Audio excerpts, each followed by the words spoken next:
Hey guys, what's going on? It's Jay, and today I have the Viltrox 27mm f1.2 Pro lens. Now, this is the new Sony E-mount version, but it's also available in the Fuji X-mount version that has been out for a little while. So Viltrox sent me this lens, and I'm really excited to test it out because the 75mm f1.2 Pro lens, known as the Buttermaker, was one of the best lenses I've tested in a really long time, especially for a crop factor camera, and it looks like the 27mm f1.2 lens is proving to be right on that same caliber. I took a bunch of sample photos already, and pretty mind-blowing renderings that come off of this optic. So very impressive. So it looks like it's going to be somewhere around $550 in price approximately. It weighs about 1.2 pounds. So I just wanted to show you what this scene looks like. So I'm using a variable ND filter, and I have it at f1.2. Now, the shutter speed is a little bit faster than I would like. It's at 1/800th of a second, and that's with 5 stops ND added. So I need more ND than this in order to use it in these conditions at f1.2, just to let you know. So it's going to look a little bit choppy possibly from the faster shutter speed. But what I really wanted you to see was just that background depth of field play and blur that you can get off this lens. And it's really impressive. Again, like Buttermaker level. I just love background blur. I love the bokeh effect. And I really like the 3D pop that a lens like this produces, because you could see how 3D it looks. Like if I move back a little bit, you could see a little bit more detail in the bridge. And as I get closer, it just gets more and more 3D looking as the bridge gets more and more blurry. You see what I'm saying? All right, I'm going to take a couple of photos around here and record some sample video, and I'll catch up with you in the studio in a minute.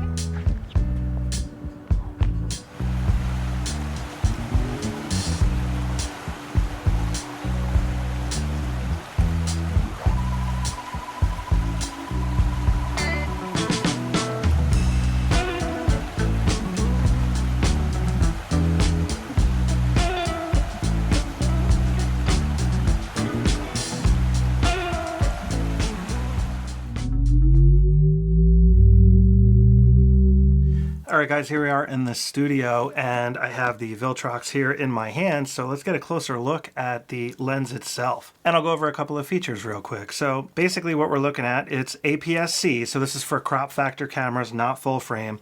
So it has an effective focal range of 40.5 millimeters when it comes to the crop factor. So even though it's a 27mm lens, on a crop factor camera, it's going to effectively look like about 40 millimeter. So keep that in mind. And because it's got an insanely fast f1.2 max aperture, it's going to be phenomenal in low light in particular, as you will see with some of these sample photos I took. So it has an all metal lens housing. The actual lens hood is plastic though. We got a pinch style lens cap. We have a 67mm filter thread here on the front. So if you want to put filters on there like NDs and stuff like that.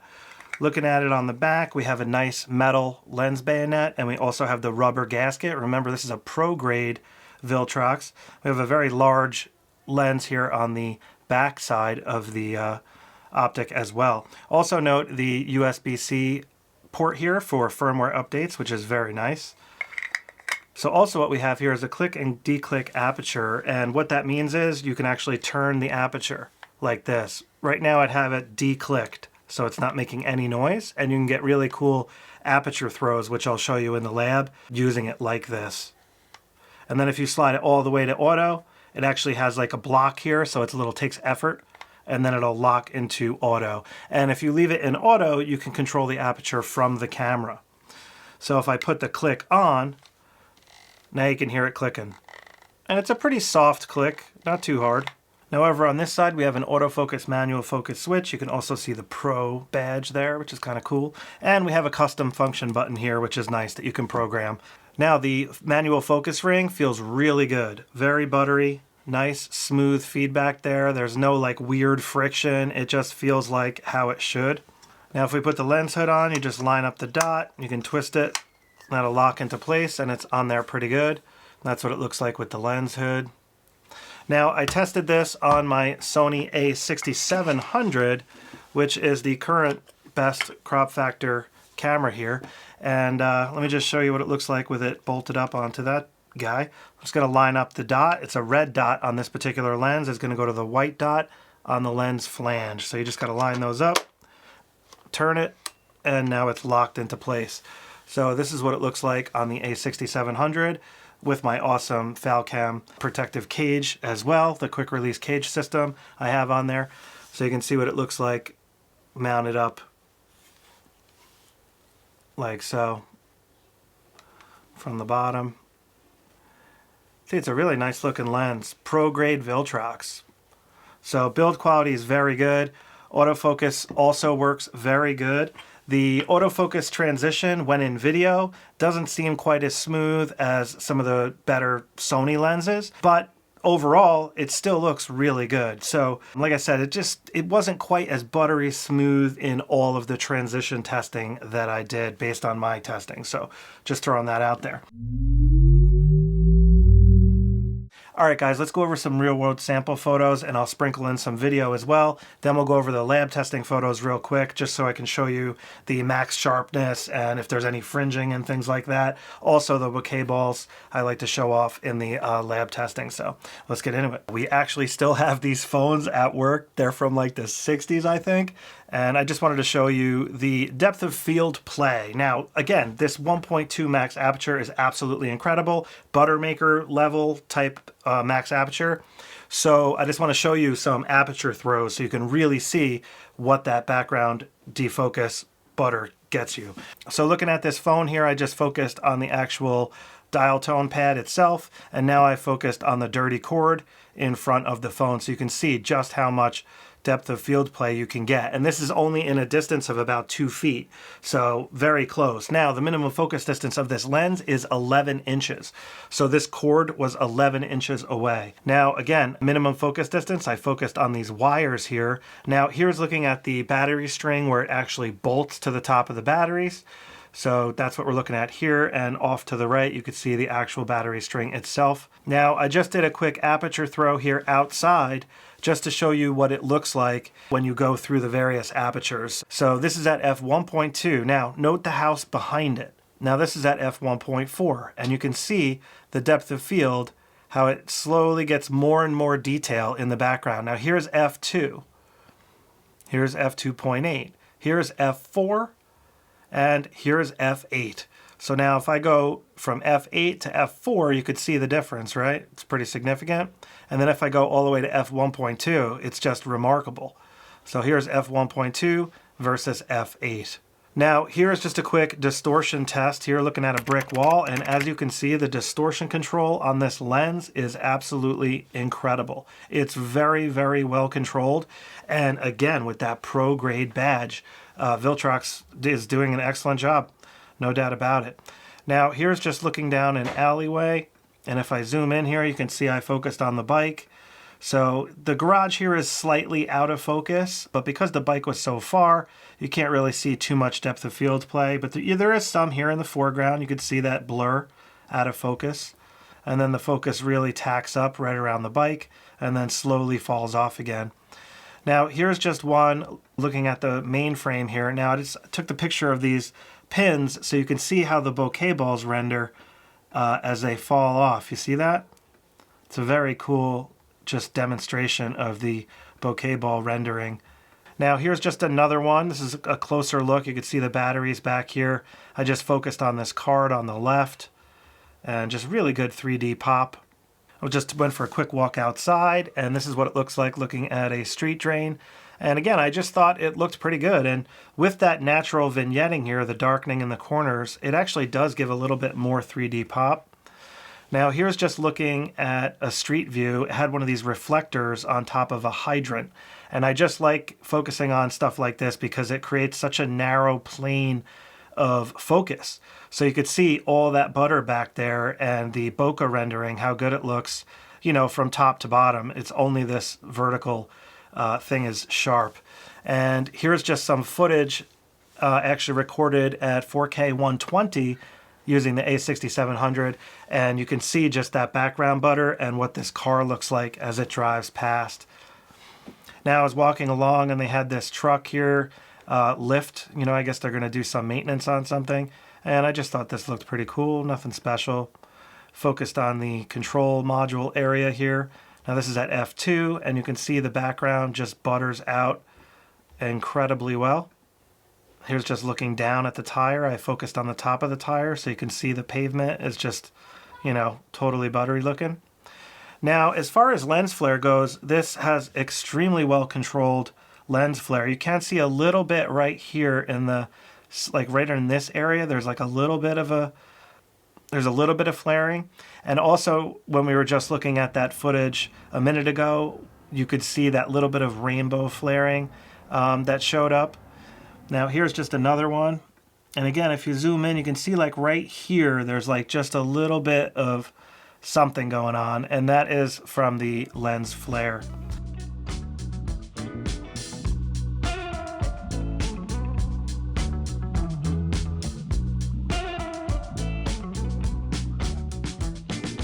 Now just looking at the Goshen Town Hall here, I just zoomed in because the brick offers really good detail and sharpness, and you can see all the way up here, and I'm at f2.8 for this shot, and you can see just incredible sharpness, clarity, and so forth. Just look at that background blur, really impressive. Now here's another one. I focused on the pine tree here, so you can see the out of focus pine tree and then this out of focus building.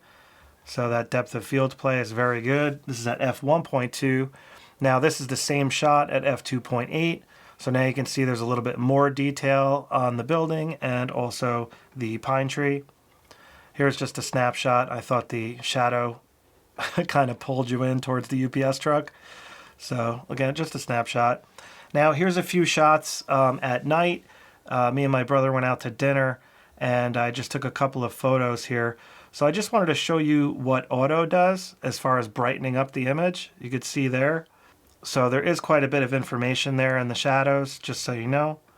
Same thing with this one, and if I hit auto, you can see just how much more information is there. It was very dark. So here's one just looking down the street here. Nice little pine tree with lights on it. And again, that background blur, you can see this guy here walking towards me.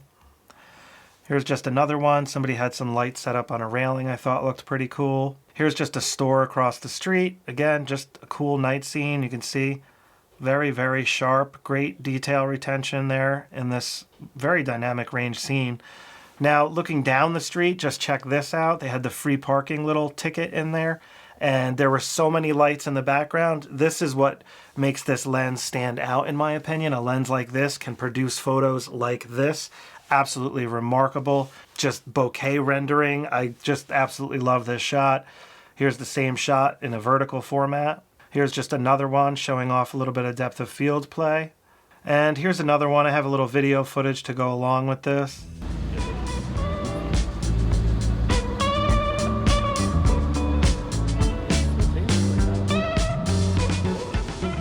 So now we're inside Eddie's getting some food. Again, you guys have seen this place before if you follow my reviews. They're just phenomenal, located in Warwick. Highly recommend checking them out.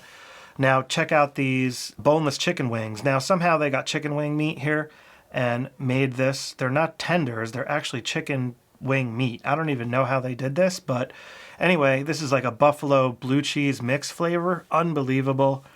Super delicious and tender and juicy. Here's a really good beer. I think this is an Edwards. You could see Eddie's Roadhouse down there on the menu. Now here's the meatloaf sandwich I got. It was very good. It was meatloaf marsala. And again, just look at that background render. It's killer.